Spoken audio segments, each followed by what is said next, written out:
This morning, I want to introduce you to one of the most courageous people I know, and I mean that. Her name is Sarah Thebarge, and Sarah is one of my favorite guest speakers that we've had at the Grove, and we're having her back today to talk about the Enneagram Six. A little bit about Sarah. Sarah graduated from Yale University as a physician's assistant, and then she started to travel the world practicing medicine in the most dangerous and desperate places.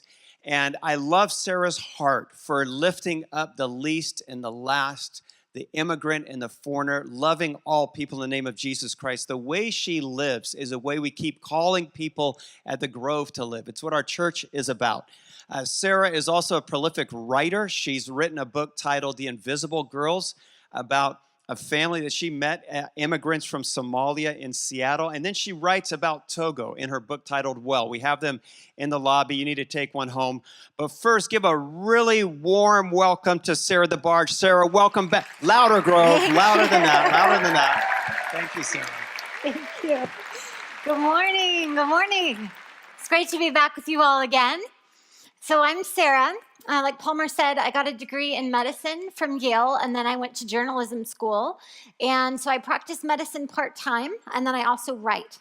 So I wrote a book called The Invisible Girls about 5 little Somali sisters who moved here fleeing the violence from Somalia and what it's like to resettle in the U.S. as a refugee. All of the profits from that book go into a college fund for the 5 little Somali sisters, so you can check that out. And then Well is about the time I've spent practicing medicine in the developing world.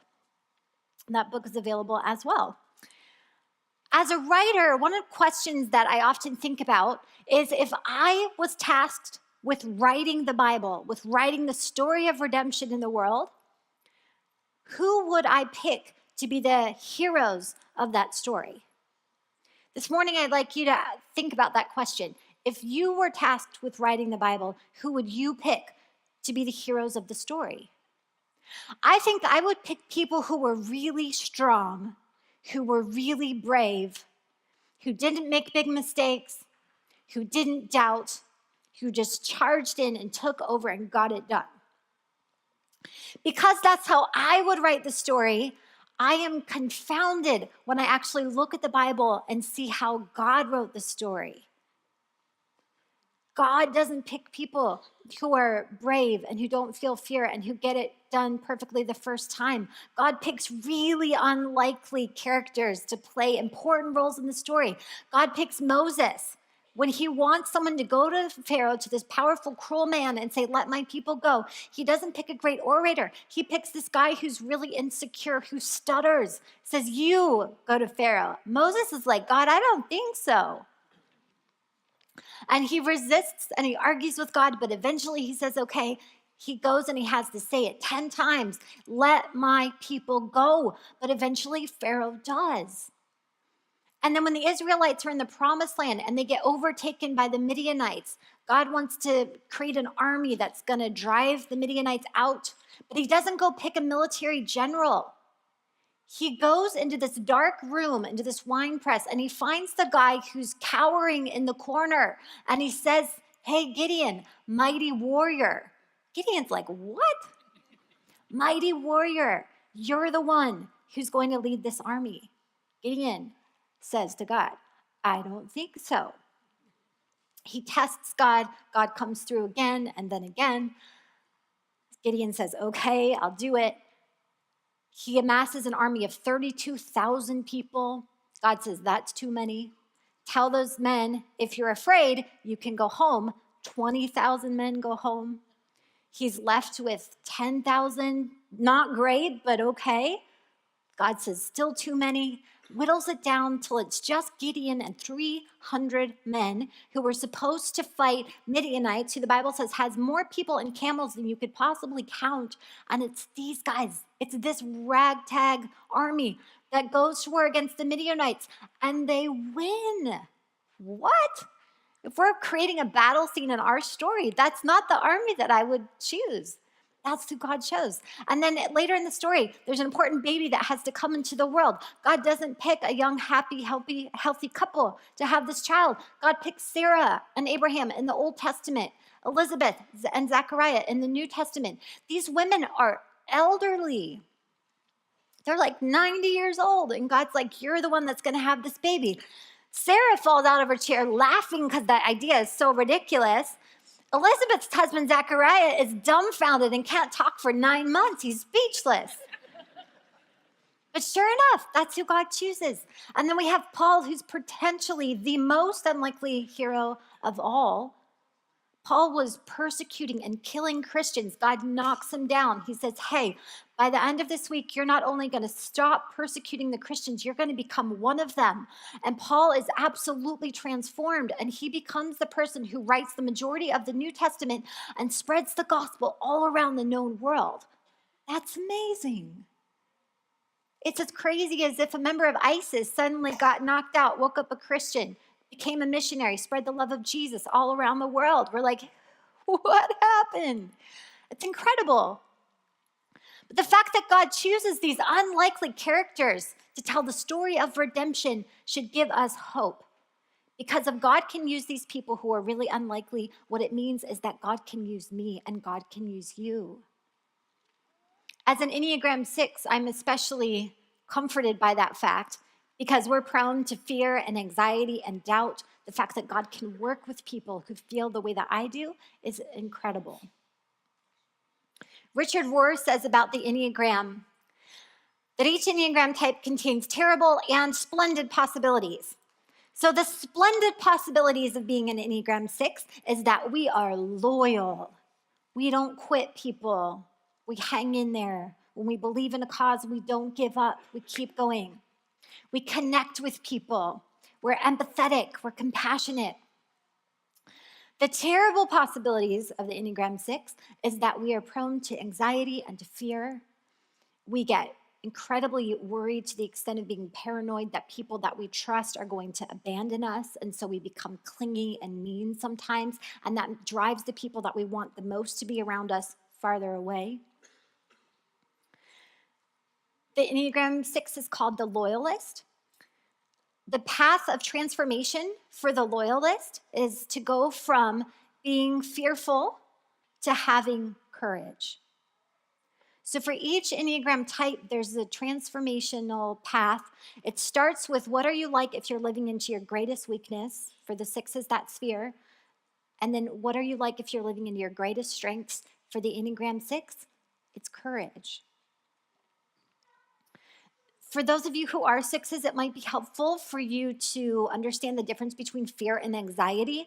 This is something that took me a while to learn to differentiate, but it's been really helpful. So fear is a distressing emotion that's aroused by impending danger. Anxiety is that same feeling of fear, but it's from an imagined danger. So you're fearful because there's something actually threatening you. Anxiety, you feel that same anxiety, that same tension, that same adrenaline, but it's because there's something that you're imagining happening. It's not actually happening. So it's kind of helpful to differentiate fear and anxiety. I've dealt with both my whole life. I was a very anxious little girl. I didn't know it at the time, but I had OCD. I would come up with all of these rituals to do because it took me out of my spinning, anxious mind. I feel like whoever created the fidget spinner that all the kids are playing with now must be an Enneagram 6 because it's like a representation of the 6's mind. You're just spinning with anxiety all the time, and it's helpful to have an object that spins as much as you do. So I grew up like that. I grew up having panic attacks, ended up in the ER a couple times because I literally couldn't breathe. In college, I grew up in Pennsylvania. I went to college in Los Angeles, which meant I had long cross-country flights. I developed really specific phobias about flying. I knew from my pre-med education that your brain can only go 4 minutes without oxygen. And I realized if I was flying and I was eating something and I started choking and nobody knew the Heimlich maneuver, it would take more than 4 minutes to land the plane and I would die. And so that turned into a fear of eating and drinking. And so I didn't eat or drink anything on the airplane. So I would end up after these cross-country flights hungry and incredibly dehydrated, but proud of myself because I stayed alive. I also found out that if you're sitting in first class and the plane crashes, you are 35% more likely to die. So I travel a lot for these speaking engagements. Often the airline will upgrade you as a favor for your loyalty. And so the first time that I had read that 35% statistic and this kind Delta woman at the counter tried to upgrade me, I freaked out. It's like, are you kidding me? Are you trying to kill me? If airlines knew anything about these statistics, they would put first class in the back of the plane. Because if you're going to pay $500 extra for your ticket, you might as well increase your risk of survival by 65%. Enneagram Sixes know these things. We think about these things all the time. Because I struggled so much with all of this fear and anxiety, I was surprised as anyone when I got this invitation a few years ago to travel to the developing world and practice medicine. And I said, sure. It was an opportunity to confront all my fears all at the same time. So there's an artist that drew this diagram that has all of the 10 most common fears that U.S. adults face. They include fear of flying, fear of needles, fear of dogs and spiders and snakes and awkward social situations. Go to the developing world, it's all of that. You have to go get a bunch of shots. You have to get in an airplane for a really long time. You have a lot of uncomfortable social situations and cross-cultural miscommunications and humiliation. There are rabid packs of dogs wandering the streets. There are tons of poisonous spiders and snakes. So I went to Togo. It was one of the hardest things I've ever done. I witnessed more suffering in a week at the hospital in Togo than I had in 10 years of ER medicine in the US. It's just amazing. I got malaria, almost had to get medevaced out. And yet, in spite of how hard it was and how sick I got, I was so moved by the suffering that's happening in the developing world. And my eyes were so open to all of the good that we can do with what seems to us like very little, but $1 of malaria medicine can cure a little child. The solutions that the developing world needs are often so simple, and I thought, this is a problem that I can contribute to. This is something that I can help solve. And so I kept going back. So about every 6 months, I take a trip to the developing world. The most recent one was a trip to South Sudan. South Sudan split from Sudan in 2011 because there was a civil war going on for decades. Millions of people died. Millions of other people were displaced. Millions of kids became orphans because they lost both parents. The lost boys, which were these orphans, wandered the continent trying to find home again. They experienced 500% inflation in 18 months. I mean, the economy, the infrastructure, it's really a struggling country. So I went there. The first part of the trip was to teach medicine to teachers. Because in these remote villages during the rainy season, the roads get washed out. The villages are completely isolated, which means that they can't get to medical care. They can't get to hospitals. And so what I found out is that in the developing world, often if a child becomes injured or ill, the most qualified adult to intervene is their teacher. So we brought in all these teachers, taught them basic first aid. What do you do if a child gets a cut or breaks their arm? How do you splint that fracture? How do you give the Heimlich maneuver? What do you do if a child falls from a significant height? All of those things. We spent 3 days teaching them how to take care of these children. And at the end of the training, I said, is there anything I didn't talk about that you would like me to cover? They said, yes, we'd like you to teach us about bullets. And I thought I misunderstood. I was like, you want me to teach you about what? And I realized they live in a war zone. And the children that they teach literally get caught in the crossfire of the bullets flying between different rebel armies. And children walk into the school with gunshot wounds. And so we added another half a day to the training, and I taught them, what do you do if a kid gets shot? After the training was over, I started working at the hospital. I've never seen conditions like this before. They rarely had electricity. They didn't have a single vital sign machine. You couldn't check a blood pressure or a temperature. The pharmacy had completely run out of medicine. They used to give 9,000 doses of malaria medicine a month. Now they have 0 because the road that the supplies have to go on from the capital city to the hospital is controlled by the rebels, and the convoys can't get through. All the doctors have left because the government hadn't paid them for 7 months and they couldn't afford to feed their families. So it was a medical assistant and the pharmacist trying to run the hospital. They had not only run out of all of this malaria medicine, but they had also run out of anesthetics. So they had women in labor who were in distress, or their baby was in distress, who needed a C-section. And they went to these women and they said, we can do the C-section, but we don't have any anesthesia. And so you're going to feel everything, or you can die. And the women said, we'd rather die. And they did. And they do. So I started working at the hospital, started rounding with the medical assistant, teaching him medicine. And one of the patients that we saw that first day at the hospital was an 18-year-old woman who had given birth the day before and had had a horrible postpartum hemorrhage. They checked her hematocrit and her hemoglobin. So your hemoglobin is supposed to be 12. Hers was 4. She lost 2/3 of her blood supply in childbirth.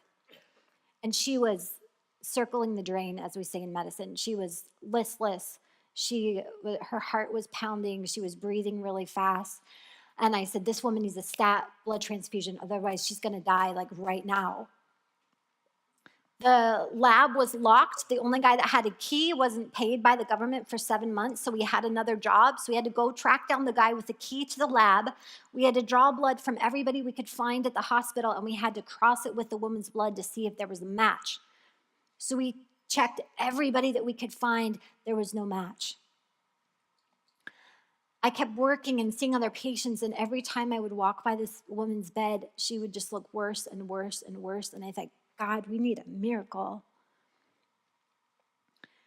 The next morning, a woman came in, gave birth to a baby, and her husband came in with her. And I went to her husband and I explained about this woman who was dying. I said, is there any way that you would let us draw your blood and check and see if you're a match? And he said, sure.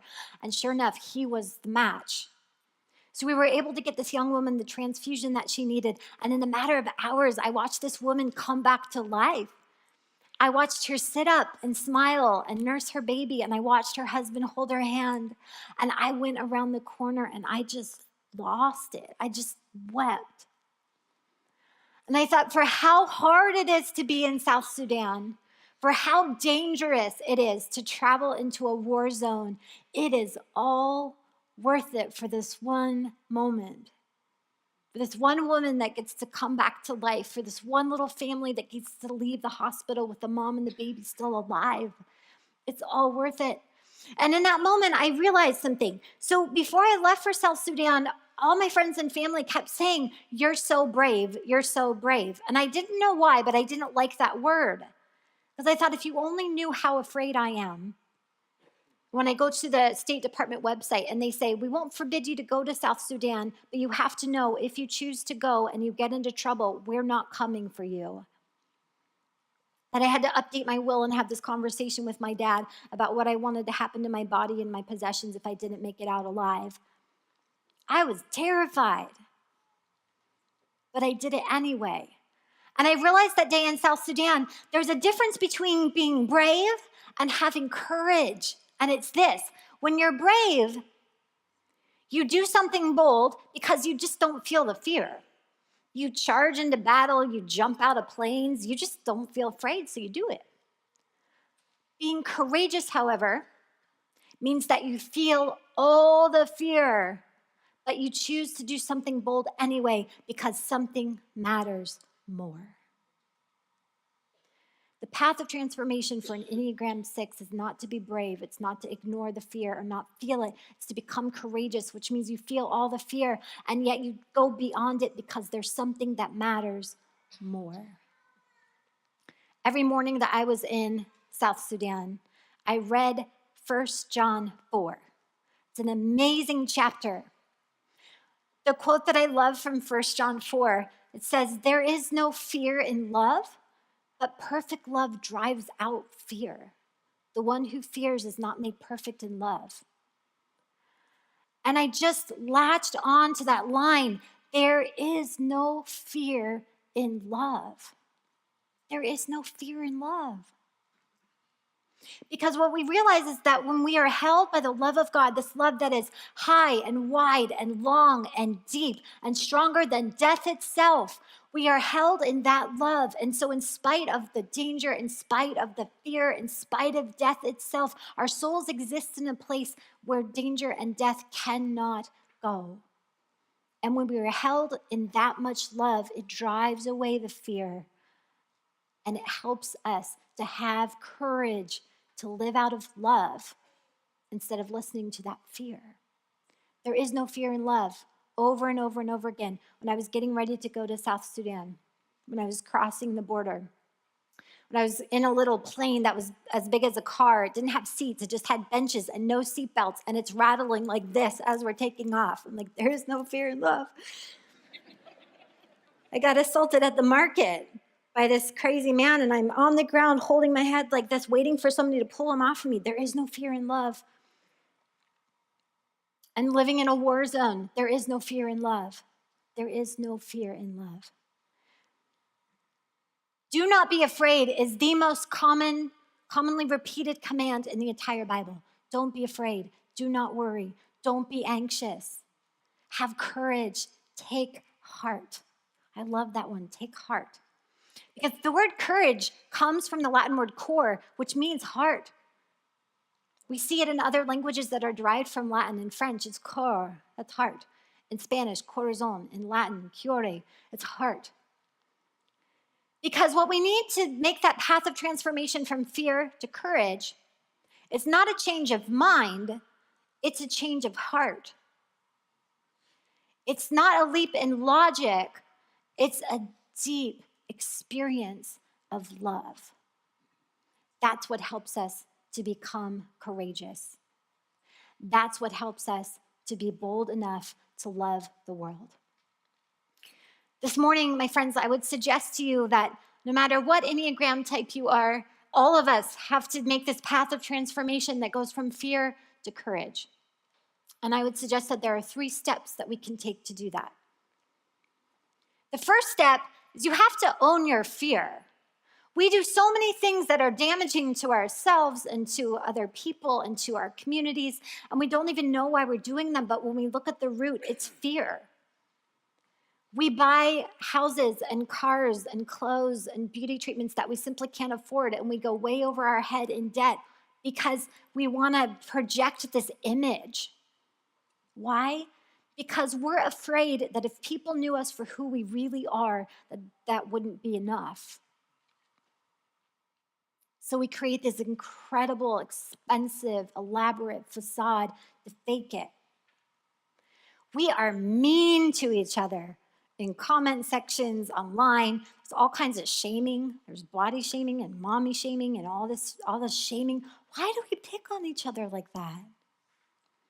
Because we're afraid that we're not enough. And so what we do is we make other people less so that we feel like more. The root of that behavior is fear.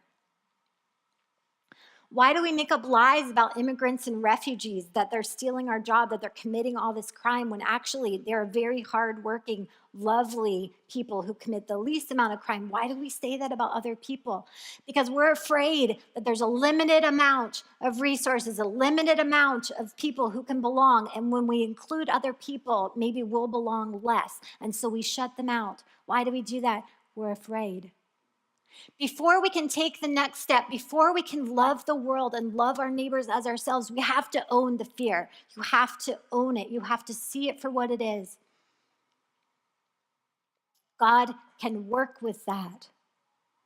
God works with people who are anxious and afraid. You have to admit it. You have to have the humility to own it before God starts to work through that. Second step is to realize how deeply and desperately you are loved by God. I think there is no greater example of the path from fear to courage than Jesus Christ in the Garden of Gethsemane the night before the crucifixion.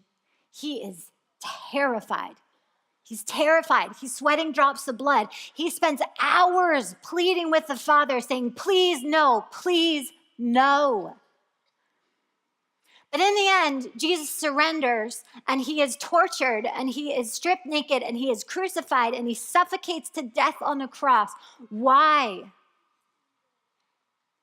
Because something mattered more to Jesus than the terror he felt in the garden that night. And what mattered more to Jesus was you. It was you. And when you understand that you are loved with that kind of love, that's where the courage, that's where the power comes from to live out love in the world.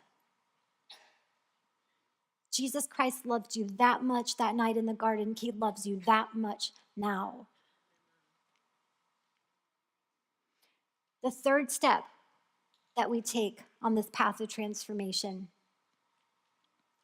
is to live love courageously in the world around us.